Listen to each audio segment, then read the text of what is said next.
देखिए यूपीएससी में 4 core subject होती हैं, जिनमें एक हिस्ट्री, एक पॉलिटी, एक इकोनॉमी और एक ज्योग्राफी होती है। जिसमें एक जो ज्योग्राफी है, उसमें सबसे पहला पार्ट जो होता है वो फिजिकल ज्योग्राफी का होता है। देन मैपिंग, फिर इंडियन ज्योग्राफी और उसकी मैपिंग, और उसके बाद हम एनवायरनमेंट पढ़ते हैं उसी से लिंक करके। Then disaster management. अब जो मैंने पहला पार्ट बताया, फिजिकल ज्योग्राफी। फिजिकल ज्योग्राफी में भी 3 पार्ट होते हैं। नंबर 1 जियोमॉर्फोलॉजी यानी भू आकृति विज्ञान, दूसरा क्लाइमेटोलॉजी यानी जलवायु विज्ञान, और लास्ट समुद्र विज्ञान यानी ओशनोग्राफी।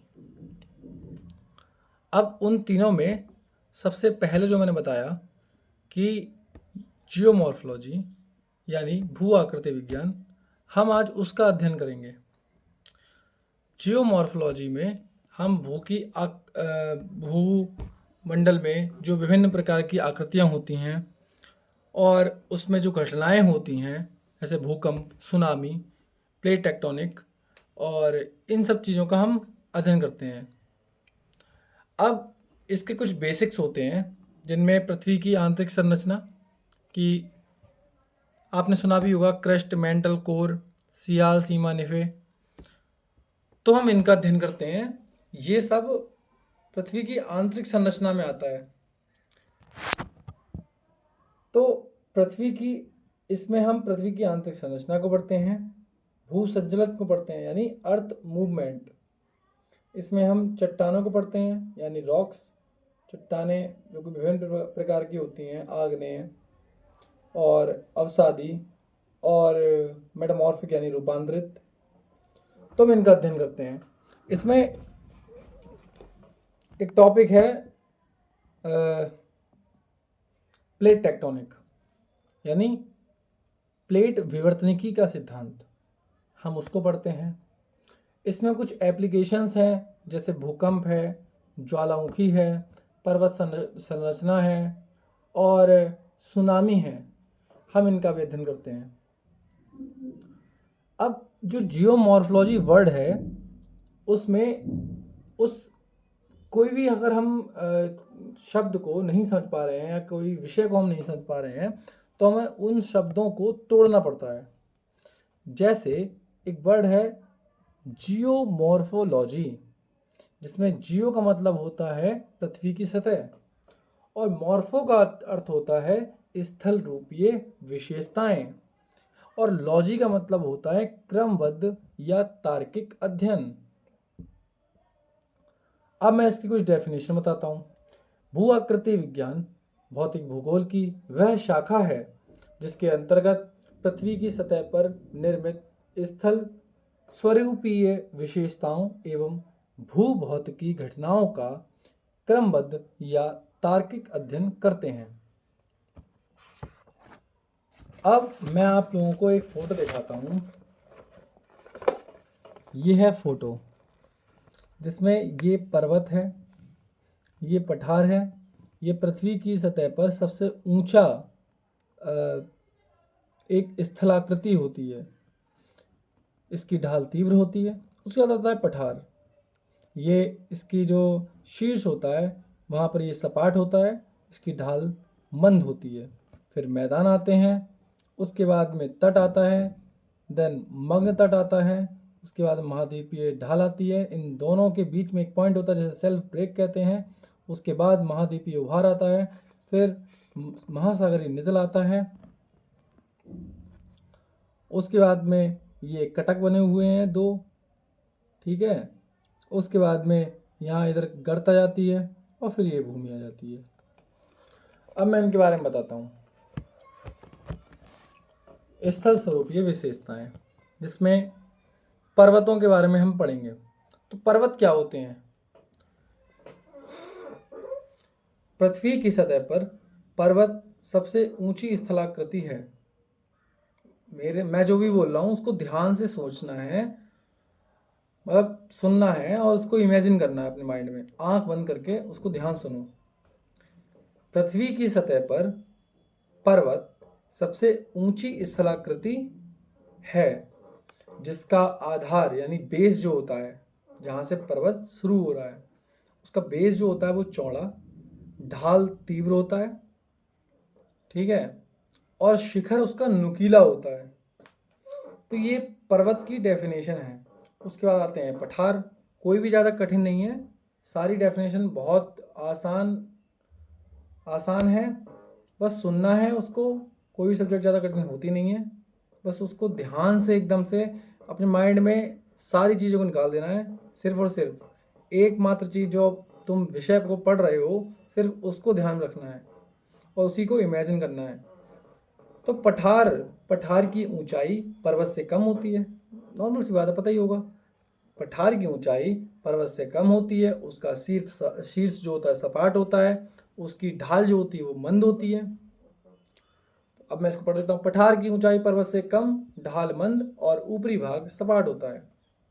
मैदान। स्थल पर वह सतह जिसकी ऊंचाई सबसे कम होती है।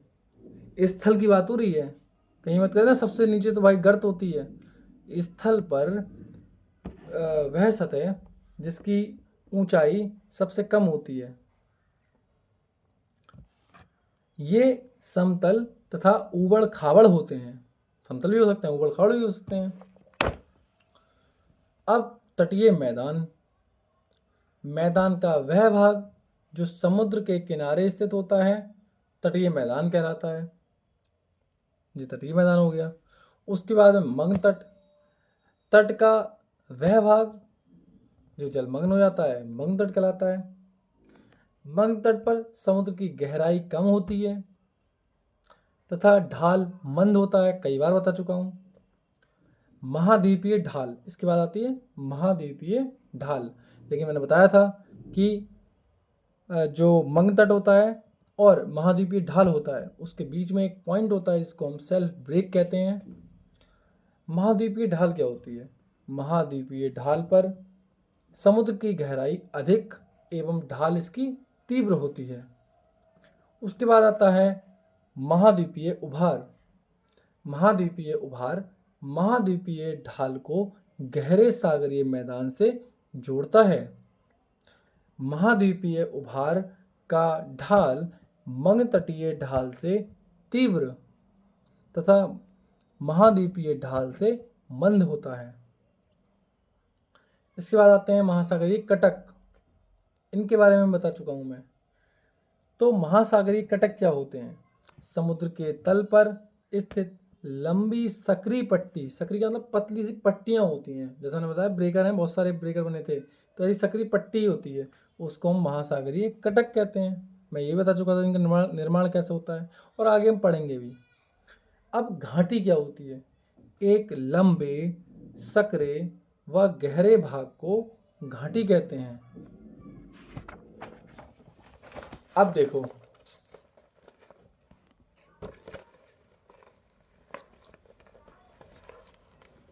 ये क्या बना हुआ है? मग्न तट दिख रहा है? ऐसे देखो, ये मग्न तट बना हुआ है, ये तट है, फिर ये मग्न तट है, इसकी ढाल जो है वो मंद है, फिर इसकी ढाल जो है तीव्र है। इन दोनों के बीच में सेल्फ ब्रेक है। ये महाद्वीपीय ढाल है, ये महाद्वीपीय उभार है। इसकी ढाल जो है वो मग्न तट से तीव्र है तथा महाद्वीपीय ढाल से कम है। उसके बाद में ये ज्वालामुखी द्वीप है, ये ज्वालामुखी द्वीप है।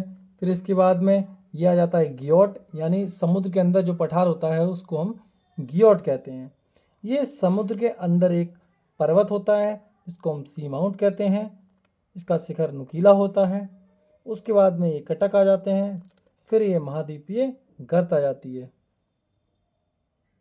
ठीक है, महाद्वीपीय कह रहा हूँ, महासागरीय गर्त। गर्त को मतलब ट्रेंच। अब इसके बारे में बता देता हूँ मैं।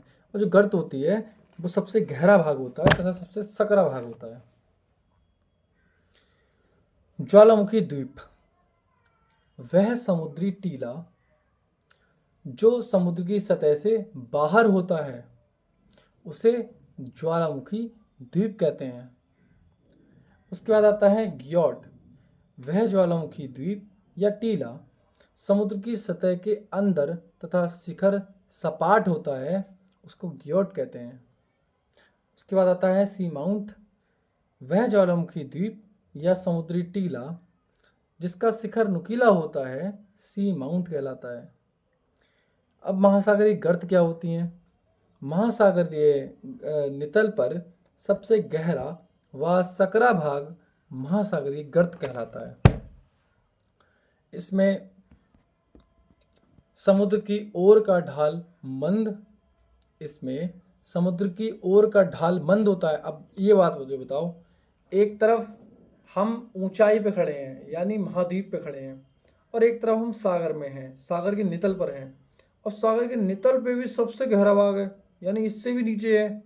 तो बताओ, यहाँ पर आ गए अब हम, ये था महाद्वीप, ये है महासागर का नितल और ये है गर्त। अब बताओ कि जो गर्त है वो महाद्वीप से नीचे ज़्यादा है या महासागर से ज़्यादा नीचे है, महासागर के नितल से ज़्यादा नीचे है? तो ये महाद्वीप से ज़्यादा नीचे है, ये कहना चाह रहा है। इसमें समुद्र की ओर का ढाल मंद होता है यानी इसका ढाल मंद होगा, इसका तीव्र होगा। ये कितनी ऊंचाई पे है? तो इसमें समुद्र की ओर का ढाल मंद तथा स्थल की ओर का ढाल तीव्र होता है। इस फोटो में आपको दिखा देता हूँ। जैसे ये फोटो है, ठीक है, ये फोटो देखो, इसमें क्या है कि ये जो है ये समुद्र का नितल है, ठीक है, इससे भी नीचे है ये गर्त, और ये है महाद्वीप। तो ये ढाल जो है वो तीव्र है, ये देखो हल्की ढाल है, ठीक है, हल्की है, ये देखो तीव्र ढाल है। तो ये यही कह रहे हैं समुद्र की ओर का ढाल मंद होता है जबकि जो स्थल होता है उसकी तरफ का ढाल तीव्र होता है। अब इसके बाद आता है सेल्फ ब्रेक। देख लो सेल्फ ब्रेक भी, ये है सेल्फ ब्रेक। तट, मग्न तट, ये आ गया महाद्वीपीय ढाल, ये आ गया उभार, और ये आ गया महासागरीय नितल। अब इसमें देखो जो मग्न तट है और ये महाद्वीपीय ढाल है, इन दोनों के बीच के पॉइंट को हम सेल्फ ब्रेक कहते हैं। आपको उल्टा दिख रहा है। अब इसकी डेफिनेशन सुन लो। सेल्फ ब्रेक वह बिंदु है जो महाद्वीपीय मग्न तट को महाद्वीपीय ढाल से अलग करता है, सेल्फ ब्रेक कहलाता है। और इसी के साथ आपकी जो ये स्थलाकृतियाँ थी वो समाप्त हो गई। वैसे तो बहुत है लेकिन जो बेसिक है वो समाप्त हो गई। अब एक होता है उच्चतामितीय वक्र, हिप्सोग्राफिक कर्व। ये देखो ऐसा होता है, इसका डायग्राम देख लो, ऐसा होता है।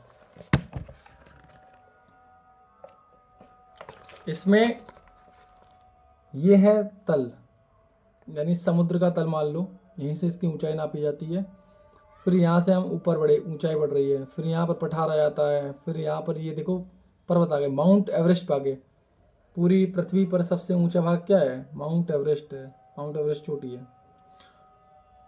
अब हम उससे नीचे आते जा रहे हैं, यहाँ आ गए तटों पे, मैदान पे आ गए, फिर तट पर आ गए, फिर मग्न तट पे आ गए, फिर महाद्वीपीय ढाल पे आ गए, फिर उभार पे आ गए, और फिर ये महासागरीय नितल पे आ गए, फिर ये सबसे नीचे गर्त पे आ गए। ठीक है, तो एक ग्राफ होता है जिस पर हम इसको नापते हैं, उसको हम कहते हैं उच्चतामितीय वक्र। ऊंचाई को हम हिप्सोमीटर से नापते हैं, गहराई को हम बैथीमीटर से नापते हैं। अब मैं डेफिनेशन बता देता हूँ। उच्चतामितीय वक्र, हिप्सोग्राफिक कर्व, यह एक वक्र है और इसके द्वारा हम पृथ्वी की सतह के सबसे ऊंचे स्थान से लेकर सबसे गहरे स्थान को प्रदर्शित कर सकते हैं। हमने किया है कि नहीं किया है? हमने माउंट एवरेस्ट और मारियाना ट्रेंच दोनों को प्रदर्शित कर दिया। समुद्र की सतह से ऊंचाई और गहराई के साथ ढाल की तीव्रता को भी स्पष्ट किया जाता है।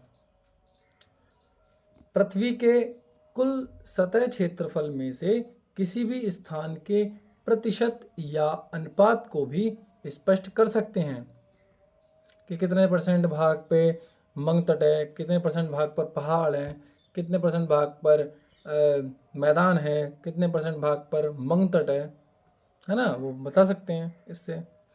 इसका अनुपात क्या होता है, तो हम इसको कैसे निकालते हैं, क्या फॉर्मूला होता है, तो अनुपात बराबर किसी भी स्थल का क्षेत्रफल, किसी भी स्थल से मतलब पर्वत, पठार, मैदान, गर्त, और बटे में लिखा होता है पृथ्वी की सतह का कुल क्षेत्रफल, उससे हम डिवाइड कर देते हैं, अनुपात आ जाता है। अब हिप्सोमीट्री क्या है, हिप्सोमीट्री वह विधि है जिसके द्वारा हम समुद्र सतह से किसी भी स्थलाकृति की ऊंचाई को मापते हैं। बैथीमीट्री क्या है, बैथीमीट्री वह विधि है जिसके द्वारा समुद्र की सतह से किसी भी स्थलाकृति की गहराई को मापते हैं। इसी के साथ आपका ये वाला चैप्टर समाप्त हो जाता है। इसके बाद हम पढ़ेंगे पृथ्वी की आंतरिक संरचना यानी इंटरनल स्ट्रक्चर ऑफ अर्थ।